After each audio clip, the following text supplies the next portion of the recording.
ข่อยมันว่าผมลวงหลายคักที่สั่งขี้บำรุงผมมาใส่ไปผมก็ลวงคือเก่านั่นล่ะนรกกำลังกินหัวมึงอยู่อีพ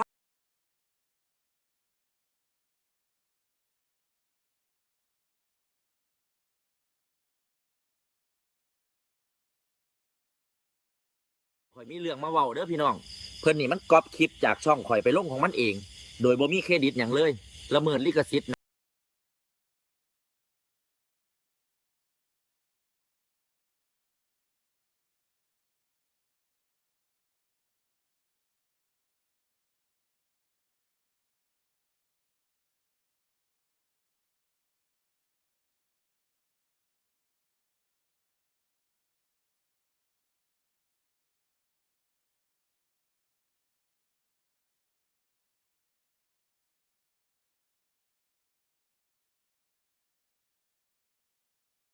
ตาบ่อายคัก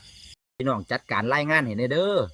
บักมันสร้างข่อยมันตั้งใจเฮ็ดให้ซุ่มเจ้าได้ยิ้มได้หัวกันฝากเบิ่งแย่งในเด้อพี่น้อง